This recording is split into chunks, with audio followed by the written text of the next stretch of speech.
If you were alive in the late 1990s, you remember the shiny suits, the sound of a champagne bottle popping over a heavy bass line, and the feeling that one man's name was stamped on every corner of pop culture. Bad Boy Records was not just a music label.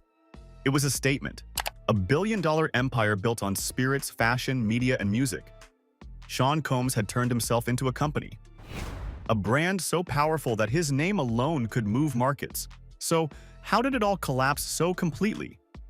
In today's video, we will uncover how a kid from Harlem built one of the most diversified entertainment empires in American history, and how that same empire crumbled under the weight of the man who built it. Chapter 1. The $1 billion founder. At his peak in 2022, Sean Combs commanded a fortune that Forbes and Rolling Stone both confirmed had crossed the billion-dollar threshold. Bad Boy Records, Ciroc Vodka, Sean John Fashion, Revolt TV, real estate stretching from Miami's Star Island to the Hollywood Hills. He was not a musician who stumbled into a clothing line, he was an architect. Every business decision he made carried the same logic: own the asset, control the machine, and never let anyone else hold the keys.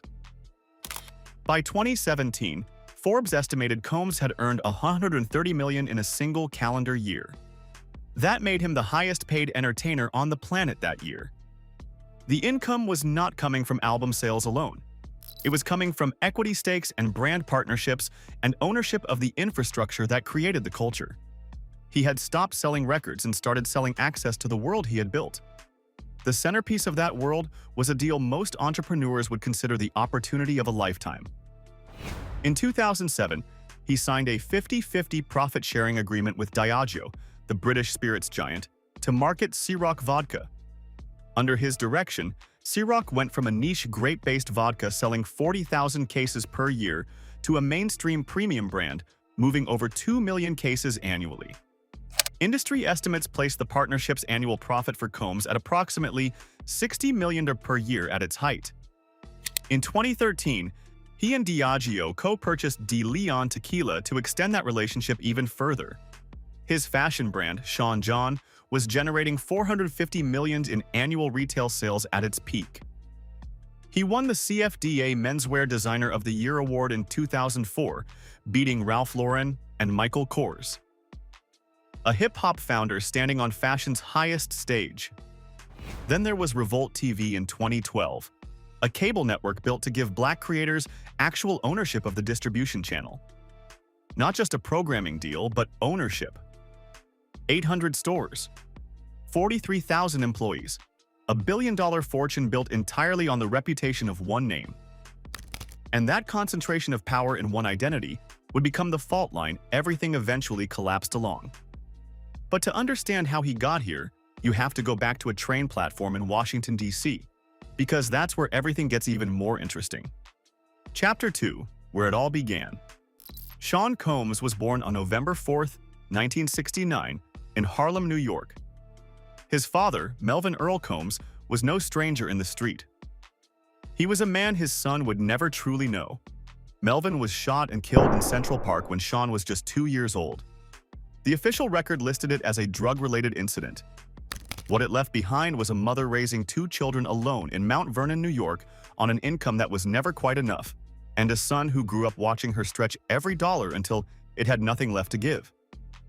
His mother, Janice Combs, worked multiple jobs.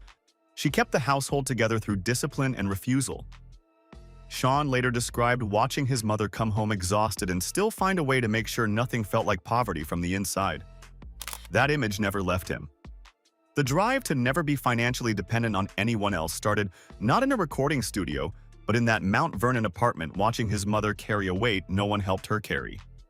He enrolled at Howard University as a business major in 1987, but he was not passive about it. He was running an airport shuttle service to cover his own expenses and promoting campus parties before he had ever set foot near a microphone. The ambition was never subtle. It was always visible and always moving. In 1990, through his childhood friendship with Dwight Myers, known to the world as Heavy D, Combs secured an unpaid internship at Uptown Records in New York City. He was still enrolled at Howard at the time. Washington, D.C. to New York is nearly 230 miles. He made that trip almost every weekend on Amtrak just to work for free. There were weekends he could not afford the fare and rode anyway. Andre Harrell, Uptown's founder and president, later said publicly that Combs was the hardest working intern he had ever encountered in his career. Within a year, that work ethic had pushed him to vice president of the entire label. He was 22 years old. He produced Jodeci's Come and Talk to Me, which sold 2 million copies. He executive produced Mary J. Blige's debut album, What's the 411, which went on to sell over 3 million copies in the United States alone and define a generation of R&B. He was not behind the scenes anymore. He was shaping the sound of a culture from the control room before most people his age had figured out what they wanted to do with their lives. Then in 1993, Harrell fired him. The official reason was creative tension. The version that persisted was Harrell telling Combs he was not firing him to hurt him, but to make him rich. Whatever the truth was, Combs did not spend a single day looking for another job. He took the firing and turned it into a founding moment. He launched Bad Boy Entertainment out of a New York City apartment, and within months had negotiated a joint venture deal with Arista Records and Clive Davis. Davis handed him a fully equipped recording studio, a marketing budget, and complete creative control over everything he touched. The first major signing was a 22-year-old street hustler from Brooklyn named Christopher Wallace. The world now knows him as the notorious B.I.G. Wallace's 1994 debut, Ready to Die, went quadruple platinum. By 1997, the back-to-back success of Life After Death, Combs' own debut No Way Out, and Mace's Harlem World, all three of which went multi-platinum, had pushed Bad Boy into a position no independent hip-hop label had ever occupied before. It was not just a successful label, it was the center of the culture. And Combs had built every inch of it the only way he knew how, with himself at the absolute center of everything. That instinct built him $1 billion and eventually cost him every cent of it. Chapter 3. The Philosophy of Control. Most portraits of Combs focus on the white parties, the private jets, the $39 million Holmby Hills mansion. Fewer focus on the intern who rode a train across state lines just to be in the same building as the people making the calls. That background explains everything about how he built. He did not grow up trusting institutions. He did not come from a family with lawyers and accountants and boards of directors. He grew up in a world where survival meant doing it yourself and making sure no one else could ever cut you out. At Uptown, he watched the money flow from the artist to the label, from the songs to the licenses, from the culture to the balance sheet. He saw that the real wealth was not in the magazine covers. It was in the masters, the publishing rights, the equity stakes. That was the lesson he internalized. So when he founded Bad Boy, he structured it as a vehicle he controlled from top to bottom. He signed the deals. He oversaw the marketing. He picked the producers. He sat in the studio until sunrise. He treated every artist not just as talent, but as a brand extension of himself. The same mentality defined his moves into fashion, spirits, and television. He did not want to be a side character in someone else's business. He wanted to be the main character. The problem, as history would show, is that such a structure becomes catastrophically fragile the moment the main character's name becomes a liability. He never installed a meaningful board of directors. He never brought in outside governance. He never created any asset that could hold its value independently of his personal reputation. Every dollar in his portfolio required the public to believe that Sean Combs was an untouchable, unstoppable force. The moment that belief cracked, everything cracked with it. And the cracks had been forming long before the world noticed them. Chapter 4. The Expansion and the Early Warnings.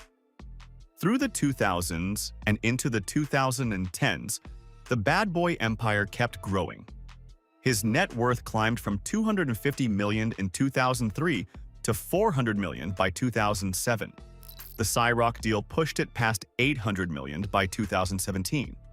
On paper, it looked like the textbook definition of what Black entrepreneurship in America could look like at its most ambitious.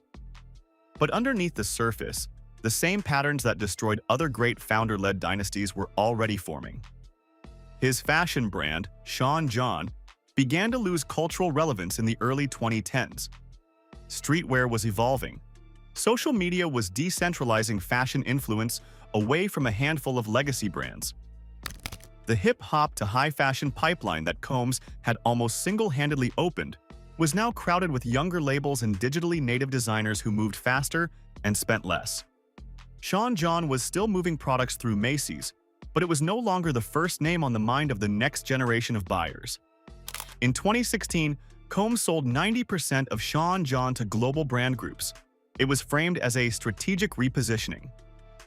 The brand eventually filed for bankruptcy. Combs repurchased the entire company in 2021 for $7.5 million, a fraction of what it had once been worth. By late 2023, Macy, the legendary American department store giant, announced it was phasing Sean John out of its stores entirely, ending the exclusive retail relationship that had lasted over a decade. A label that once outsold Ralph Lauren in a single year had become a retail footnote. His digital strategy showed the same blind spots. Revolt TV had been a rare black-owned cable property in a media landscape dominated by a handful of conglomerates. But as legal scrutiny around Combs increased in late 2023, the network began to distance itself from his name. He stepped down as chairman and sold his majority stake back to the company. Shares were transferred to employees. His name was removed from the governance structure entirely. For the first time, two of the three pillars of his empire, fashion and media, were no longer attached to his identity. And the third pillar? It was about to be demolished from the inside. Chapter 5: The Diageo Collapse. The relationship between Sean Combs and Diageo was, for 15 years, one of the most profitable celebrity business partnerships in corporate history. From 2007 to 2023, that single deal had generated close to $1 billion for Combs. It had transformed Ciroc from obscurity into one of the most recognizable premium vodka brands in the world. It was the engine that funded everything else: the white parties, the private jets, real estate, and the public image of Diddy as the ultimate tastemaker. All of it ran on Ciroc money. In May 2023, Combs filed a lawsuit against Diageo in New York Supreme Court, alleging racial discrimination and breach of contract. He claimed Ciroc and De Leon were being treated as black brands, marketed exclusively to urban consumers while being denied the same promotional investment as the rest of Diageo's portfolio. He alleged that a Diageo executive had told him that if he were Martha Stewart, his brands would be more widespread. Diageo responded immediately. The company publicly stated that Combs had repeatedly undermined the partnership and threatened to publicly defame Diageo if his financial demands were not met. In June 2023, Diageo severed ties with him entirely, citing breach of contract. By early 2024, a settlement was reached. Combs withdrew all allegations with prejudice, meaning he could never bring those specific claims to court again. He received a reported $200 million for his stake in De Leon, but the settlement came with a permanent condition. Diageo now fully owned both Ciroc and De Leon, with no ongoing business relationship of any kind with Sean Combs. The income from the Ciroc partnership, approximately $60 million per year at its peak, was gone. The equity was gone. The brands he had spent 15 years building into household names were now entirely in Diageo's hands. Combs' net worth, confirmed at over $1 billion in 2022, began its descent toward $400 million by late 2025, according to Forbes estimates. But the financial collapse was only the secondary story. The primary story was already unfolding in the courts. Chapter 6: When the private became public. Every great empire collapse has a moment where the private reality finally crashes into the public image. For Sean Combs, the collision was not gradual. It was sudden, total, and it came from a direction no financial restructuring could have addressed. On November 16, 2023, R&B singer Cassie, whose legal name is Cassandra Ventura, filed a federal lawsuit against Combs in the Southern District of New York. The suit alleged years of physical abuse, repeated beatings, and rape during their long-decade relationship. It described a pattern of control and intimidation that stretched across multiple years and multiple locations. The lawsuit was settled within 24 hours under undisclosed terms. His legal team released a statement saying the settlement was not an admission of wrongdoing, But settling in 24 hours did not close the story. It told the world there was a story worth paying attention to. Within weeks, 2 more women filed separate lawsuits alleging sexual abuse. Then more followed. Then more after that. Over 50 civil lawsuits alleging sexual misconduct were eventually filed against Combs across different jurisdictions. The accusations included physical assault, sex trafficking, and systematic exploitation. The pattern described across those cases was consistent: a powerful man using his wealth, his network, and his access to control, intimidate, and silence the people around him over a period of many years. In May 2024, CNN obtained and aired security footage from a hotel in Los Angeles showing Combs physically assaulting Ventura in a hallway in 2016. The footage was not ambiguous. It was clear, time-stamped, and captured on hotel security cameras in a corridor where he had no reason to believe anyone was watching.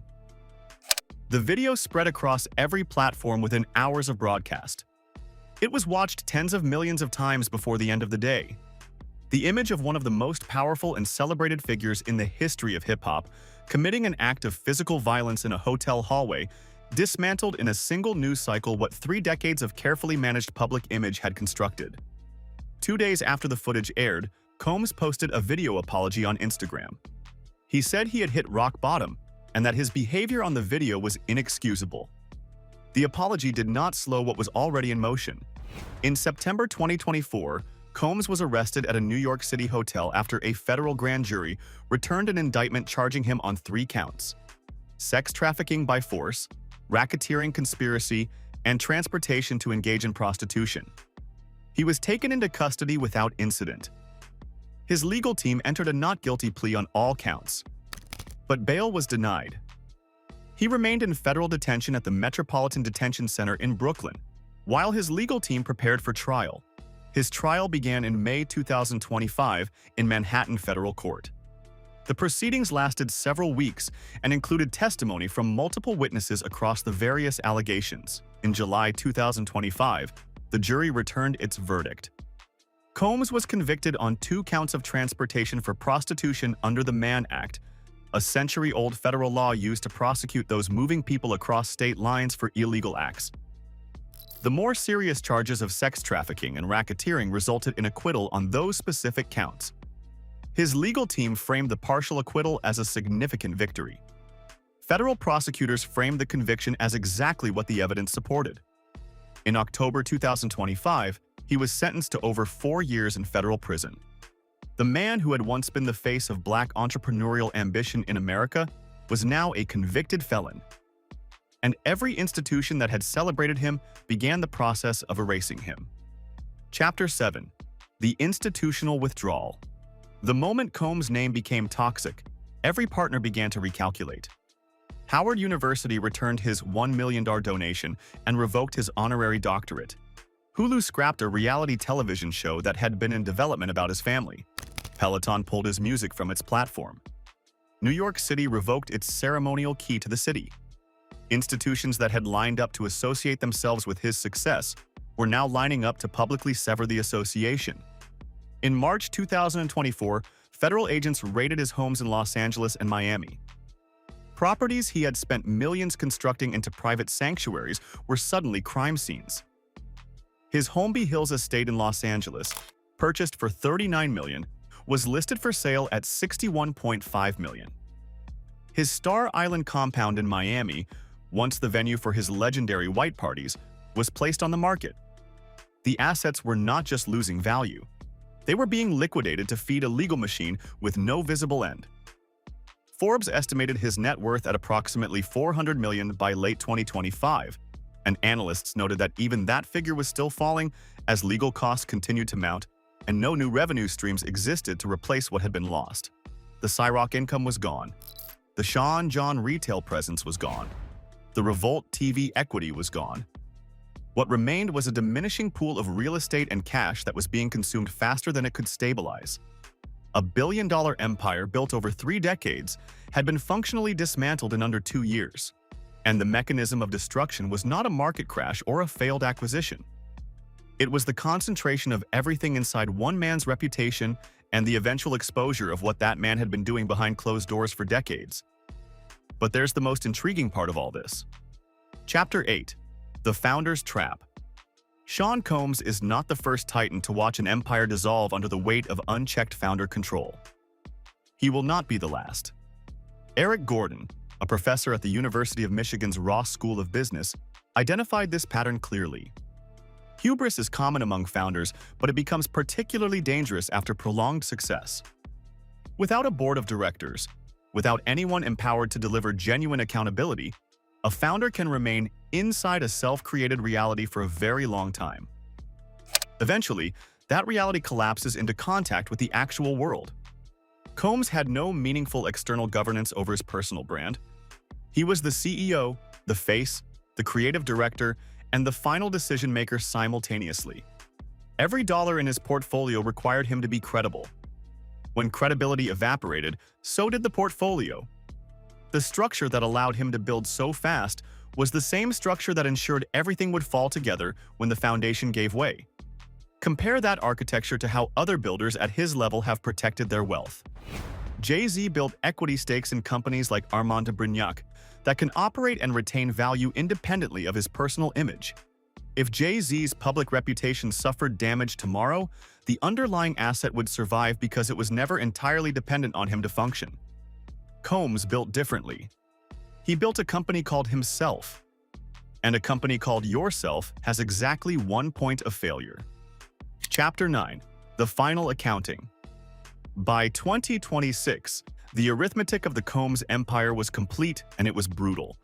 A net worth confirmed at over $1 billion in 2022 had fallen to an estimated $400 million by late 2025, and that number continued declining as legal costs consumed cash and no active revenue replaced what had been stripped away. The Ciroc partnership alone had been generating an estimated $60 million per year in profit sharing at its peak. That income line was permanently closed. Sean John was a ghost brand with no active retail presence. Revolt TV was employee-owned, with his name removed from its governance. Two Miami and Los Angeles properties that had served as the physical symbols of his success were listed for sale under circumstances no one would have predicted 3 years earlier. The federal conviction had not only ended his freedom for over 4 years, it had permanently altered the commercial value of his identity. Every future business venture he might attempt would carry the weight of that conviction. Every potential partner would price in the reputational risk. The name that had once been his most valuable asset had become his most significant liability. 43,000 square feet of white party memories. $1 billion of spirits equity, fashion awards, and cable networks, and a label that defined an era. All of it concentrated in one man. All of it exposed to the same single point of failure. Sean Combs noticed something at Uptown Records in 1990. He saw that the real wealth was not in the talent. It was in the ownership. He built an empire on that observation. He lost that empire because he never built anything that could outlast the reputation of the man who owned it. Now we would love to hear from you in the comments.